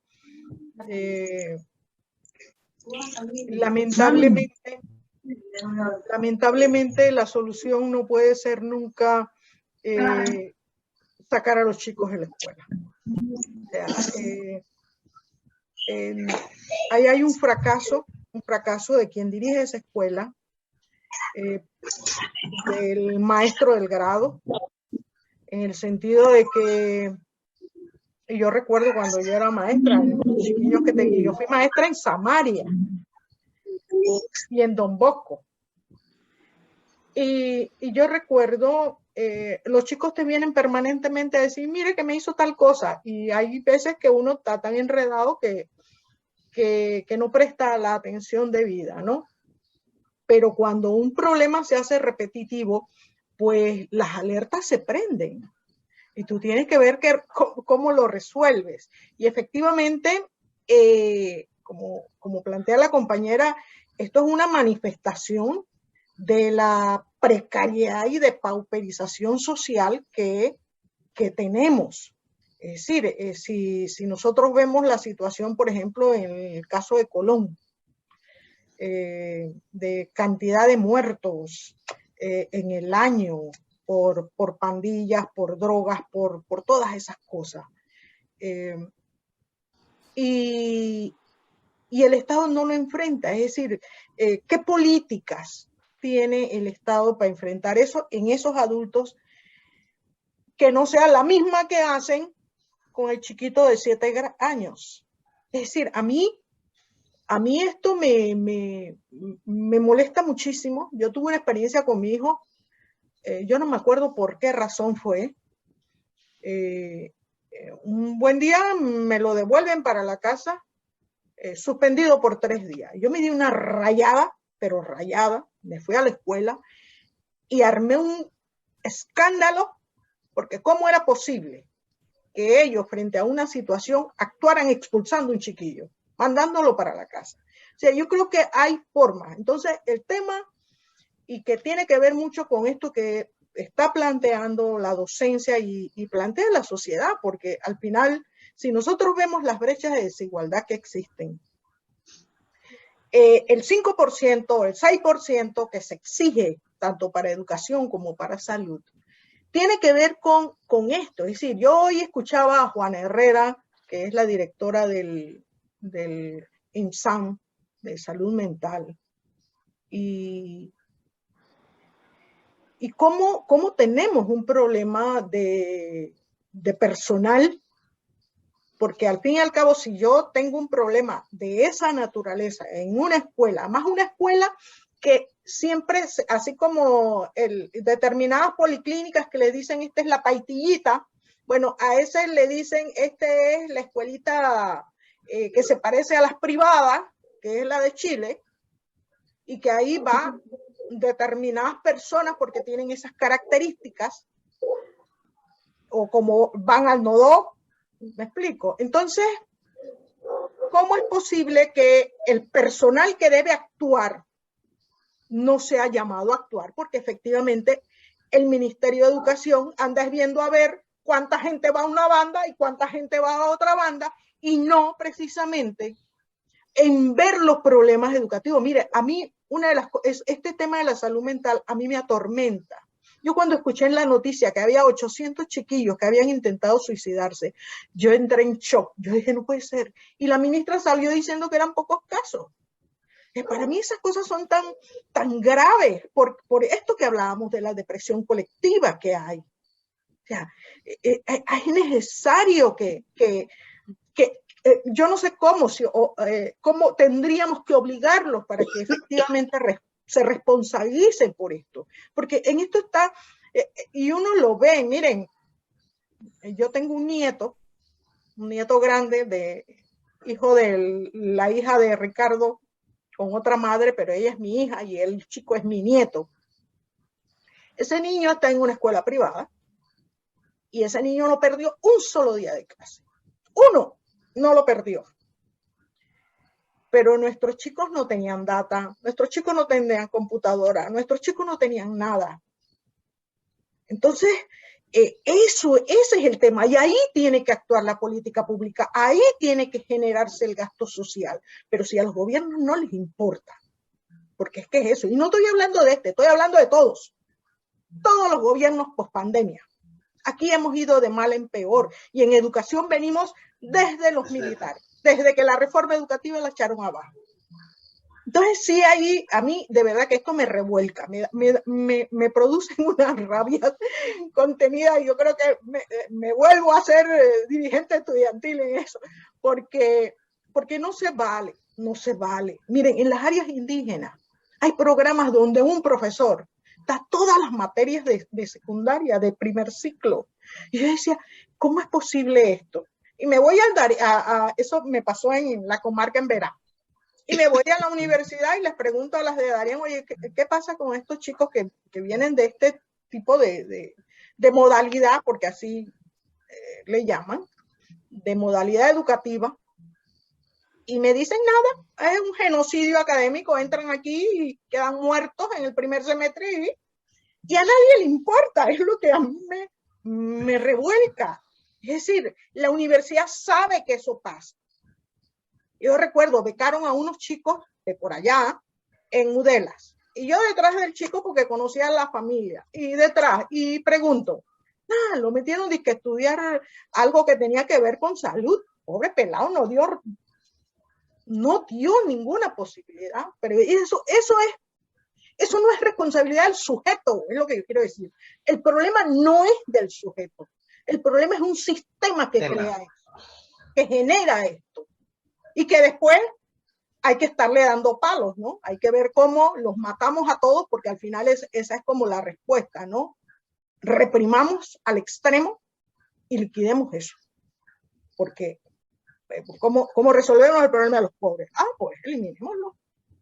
Entonces yo sí creo que, y si ustedes ven, por ejemplo, todas las respuestas que yo veo a nivel social, no hay nadie de sectores populares planteando, oye, sino que ves puros grupos vinculados a ONG que venden determinados paquetes para los niños bien y niñas bien, para que aprendan a hacer los discursos y para que puedan ir a Estados Unidos, y esa es la otra. Todo nuestro reflejo está en Estados Unidos. Si ustedes ven todas las grandes figuras es porque coño tienen un trabajo en Estados Unidos. No me jodan. Entonces yo sí creo que sí, hay un problema social profundo que Marina lo plantea con mucha claridad y que el maestro, el docente en el aula no tiene las posibilidades reales de enfrentar. Pero también hay un sistema que nos ha llevado a esto y que lamentablemente yo no veo cambios. Es decir, porque es que ni siquiera está en la agenda. Yo quiero aportar algo más con respecto a lo que acaba de hablar, lo que acaba de decir Juana. Y yo siempre soy muy anecdótica. Yo recuerdo en el 2006, yo estuve en una escuela, dando clases en una escuela en Chitré. Y fui a una capacitación de esas que inventa el Ministerio de Educación. Trajeron una especialista de Costa Rica para hablarnos de cómo debería ser el profesor o el maestro del siglo XXI. Y yo entré en conflicto con la especialista que vino de Costa Rica porque dijo algunas barbaridades desde mi punto de vista. A lo mejor yo estoy equivocada y lo voy a compartir con ustedes. Recuerdo que ella mencionaba la necesidad de reformar el pensum académico de las escuelas aquí en Panamá, porque nosotros aquí invertíamos tiempo en dar materias que no eran necesarias. Y traía a colación, por ejemplo, una materia que se daba antes, yo creo que ya no se da, geografía de Europa, Asia y Oceanía. Eso lo di yo en secundaria, me imagino que muchos de ustedes también. Sí, se sigue dando. Y ella decía que una materia como esa no era necesaria porque nuestros estudiantes no iban a tener la posibilidad de viajar a esos lugares y que para qué invertir el tiempo hablándole de esas áreas geográficas que no tenía sentido hacerlo.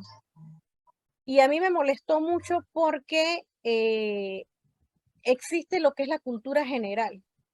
La cultura general que es un complemento a la profesión que cualquier persona tiene o quiere y que le permite hablar de temas que quizás no conoce de mano, pero que a través de los libros puede conocer. Nosotros sabemos perfectamente cómo la lectura nos transporta a lugares y desarrolla nuestra imaginación. Y cómo es posible que en el 2006 ya se planteaba coartarle ese derecho a nuestros estudiantes y limitarlo solamente al espacio nuestro, porque es eso. Entonces, es como el sistema educativo se ha ido moldeando para servir a los intereses de un sector y obviamente que esto también promovido por el sistema del que estamos hablando ahorita mismo. Entonces, realmente es preocupante y aquí Rubiela nos pregunta que si hay alguna luz al final del túnel. Con respecto al impacto que el neoliberalismo está teniendo en nuestras familias y en nuestra sociedad. Yo suelo ser una persona muy optimista y yo pienso que no todo está perdido. Yo pienso que hay muchas cosas por hacer y que se pueden hacer. Y una de esas es empezar a trabajar con las poblaciones de niños y niñas, como lo hizo la Universidad de Panamá durante un periodo de 6 años, con niños y niñas desde los 4 hasta los 17 años, sacándolos totalmente de ese sistema tradicional y enseñándole otras cosas o hablándole de otros temas que no se tocan en las escuelas. A través del juego, como por ejemplo, hablar de presión de grupo, como hablar de proyecto de vida, cómo enfrentar las situaciones que cotidianamente tienen que hacerle frente, valga la redundancia. El tema de la salud sexual y salud reproductiva que se ha convertido en la actualidad en un cuco, por decirlo en buen panameño, y tenemos todo un conglomerado de personas hablando que no es necesario, que eso no le corresponde a la escuela, que eso le corresponde a los padres y las madres, pero entonces yo me pregunto, ¿está ese grupo de la población capacitada para hablarle esos temas a sus hijos y a sus hijas? Pues no lo están. Y en el año 2015, si no recuerdo mal, me tocó ir a una escuela para padres creo que en el sector de Chepo, en un área de Panamá Este. Y tenía que hablar de este tema con los padres y las madres de la escuela. Creo que no es una sorpresa quizás para ustedes, pero casi la totalidad de los que estaban allí manifestaron que ellos no tenían la capacidad para hablar de este tema con sus hijas y sus hijos, porque les daba vergüenza, porque en un sector considerable de la población todavía seguimos teniendo esos tabúes, y no nos atrevemos a afrontar estos problemas. Entonces, todas estas situaciones que yo les acabo de mencionar están dando como resultado situaciones como las que nosotros estamos viendo en la Escuela República de Chile y que vemos en otras escuelas. ¿Cómo enfrentamos, por ejemplo, o cómo enfrentan los padres y las madres de familia el acceso a la tecnología? Porque en la actualidad, y todos lo repetimos cotidianamente, nuestros chicos y nuestras chicas manejan mejor la tecnología que muchos de nosotros y que tienen la capacidad de navegar por la red y tener acceso a cualquier tipo de información. Cómo nosotros, desde las escuelas y cómo desde los hogares, preparamos a nuestros hijos, por ejemplo, para que no sean víctimas de trata y de explotación sexual a través de las redes sociales, que eso es muy común. Y cómo, por ejemplo, el estar tanto tiempo conectado a la red o estar tanto tiempo metido en el celular, navegando en un mar, evita que nuestros jóvenes se desconecten de la realidad, porque eso es lo que pasa en muchas ocasiones. Se desconectan de la realidad y cuando se enfrentan a situaciones cotidianas no saben cómo hacerle frente. Allí viene la ansiedad, allí viene el estrés, allí viene la depresión y por ende también el aumento en los índices de suicidio. No es por gusto que en ese estudio que se realizó, que mencionó Juana, 800 jóvenes nuestros hayan pensado en suicidarse. Y eso, según estudios, va a ir en aumento, porque estamos perdiendo la conexión con nuestros jóvenes. Terrible. Mario, Dígame. ¿me permite unos 2 minutos? Sí, cómo no. A Eh, sus órdenes. Primero que todo, saludar a la amiga Juana Camargo, que tenía rato que no la escuchaba, no la veía. Y a la otra licenciada, pero Juana, porque Juana la conocimos, la conozco, quiero conocerla. Pero yo siento que efectivamente el trabajo de las dos compañeras, la exposición de las dos compañeras sociólogas, saben que una de las características, uno de los principios básicos de la sociología es hacer estudios concretos, específicos de un área. En este caso, la sociedad panameña, particularmente Panamá y Caso Colón. Yo siento que efectivamente conocemos lo que está pasando en el país, para no hablar de otros lugares, y que lo interpretamos, sabemos las interpretaciones correctas, que manejamos hasta las cifras, las estadísticas y todo lo demás. Pero debemos de hacer una especie de concatenación, por decirlo así, de lo que nosotros explicamos, exponemos, decimos, porque la misma vida, la dinámica social de la vida, es mucho más rico de lo que nosotros hablamos y decimos, pensamos, mucho más rico. Entonces yo siento que el esfuerzo que planteó Juana, decía que ella quería ser estudiante en esa fortaleza estudiantil.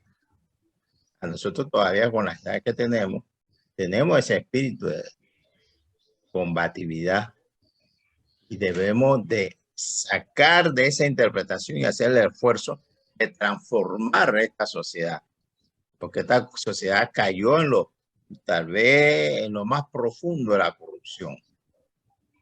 Hemos visto, hemos pasado por muchos periodos de luchas sociales, que vemos que los gobernantes actuales y los pasados no van a resolver problemas que a nosotros nos molestan, nos incomoda. Y que es necesario y urgente hacerlo. Cambiar esto, cambiarlo. Metámosle, como dicen los muchachos en Colón, y creo que lo dicen también, metámosle en mente al asunto para poder lograr esa transformación. Por ejemplo, hace aproximadamente como 10 años, me enviaron una conferencia que dictó Ardito Barleta, y él hacía un programa, una exposición de lo que debía ser Panamá, del desarrollo integral del país. Estoy buscándola, pues no la recuerdo. Eso fue un evento de CADE, no recuerdo el año preciso. Pero en el mapa que él presentaba todo el país y planteaba lo que debía ser el desarrollo, hacía énfasis en el desarrollo turístico del país. Y en el caso particular de Colón, en ese mapa que recuerdo, no aparecía nada de Colón. Es más, aparecía Colón oscuro. No planteaba nada para Colón.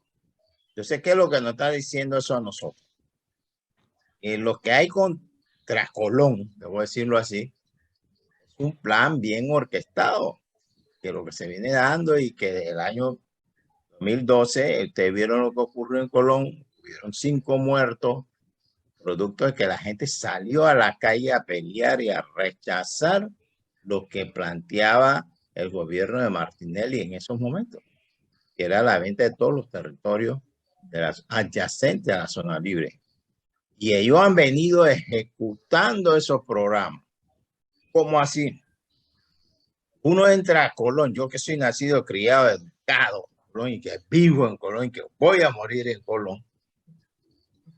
Uno entra, da dolor, da tristeza y dolor y rabia. Cuando uno camina a esa ciudad ya no son 16 cuadras, 32 avenidas, no encuentras un área deteriorada completamente. Pero eso es un plan bien orquestado, que a lo mejor ustedes lo saben hasta mejor que yo, y que el objetivo es sacar a la ciudad, a los residentes de Colón, que se utiliza mucho, residentes genuinos, que se utiliza mucho el término de gentrificación, para dotar o darle a los poderosos ese terreno. Colón, hay planes, por ejemplo, de convertir la ciudad en un gran patio de contenedores. Eso por uno. Y por el otro lado, concretamente se está planteando el negocio inmobiliario, como lo hicieron en San Felipe y todo eso lo demás. Entonces, yo pienso que nosotros debemos de buscar los mecanismos, la fórmula, no sé, la docencia, porque hay algo que se rompió entre nosotros, generaciones entre generaciones.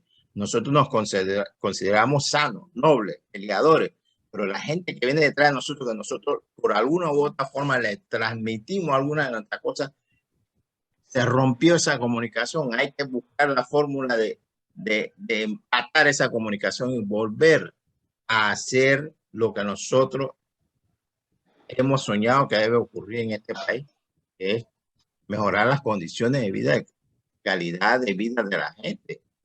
Y que también lo señaló Juana, en 79 se echó para atrás una reforma educativa, que a lo mejor en esta época estuviéramos peleando por mejorar aquella reforma del 79. Ahora seguimos atrasados todavía con esa reforma educativa. Entonces, efectivamente, para terminar, porque muchas cosas nos vienen a la mente así, aquí se ha implementado mucho una política que se marca en el neoliberalismo, que es el individualismo. Hace mucho énfasis en eso y nos han educado en eso. Fíjense, yo no sé si ustedes le han prestado atención, y si lo han oído no le hemos puesto mucha atención. Cada vez que se juega la lotería, los miércoles y domingos, siempre en los últimos gritos, los últimos números gritan, sálvese quien pueda. Y eso es una manifestación concreta, específica del neoliberalismo que nos han inculcado desde niños. Entonces, y los poderes mediáticos que aquí han impuesto y han hecho con nosotros, vienen haciendo con nuestra juventud y con muchos adultos que ahora también están en unos niveles de un confort que no queremos prestarse, seguir viviendo tranquilos sin inmiscuirse en estos seres, buscar una mejor condición de vida, un mejor país, porque hay los recursos suficientes. Y a Colón efectivamente lo han destruido, lo están destruyendo. ¿Qué alternativa le dan a los jóvenes en Colón? ¿Qué alternativa? Ninguna. Ser el microtráfico, el tráfico grande, por eso se expresa la cantidad de tumbes, violencia que hay en esta ciudad. Hay lugares que uno no puede salir ya. a caminar. Si uno camina, tiene que ir diciendo, por aquí va fulano, para que lo sepan, los que lo conocen a uno, los viejos, porque los jóvenes no conocen. Entonces yo creo que definitivamente el esfuerzo que se está haciendo hoy, todas las vías, es válido. Gracias por invitarnos. Y desde Colón un saludo fraternal, mi sincero, concreto para todos. Gracias. Gracias, compañero Menchaca, eterno, camarada de la vieja guardia en Colón. Sí, es un placer tenerlo con nosotros siempre en nuestras actividades. Bien, si no hay otra participación, entonces le damos la palabra al compañero Ricardo Marengo, miembro de la dirección de este colectivo, quien va a dar las palabras de despedida de la actividad de hoy. Sí, muy buenas noches. Queremos agradecer principalmente a nuestras dos expositoras por la magnífica exposición realizada en la noche de hoy, la cual fue bastante rica, y a la compañera Marina Ábrego y a la compañera Juana Camargo. Igual esperamos que para la próxima poder contar con el apoyo de las dos compañeras en futuras actividades.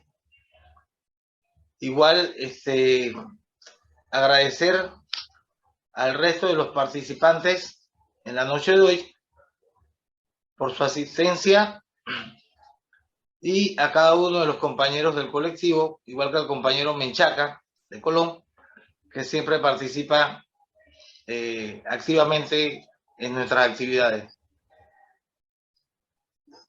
Muchas gracias.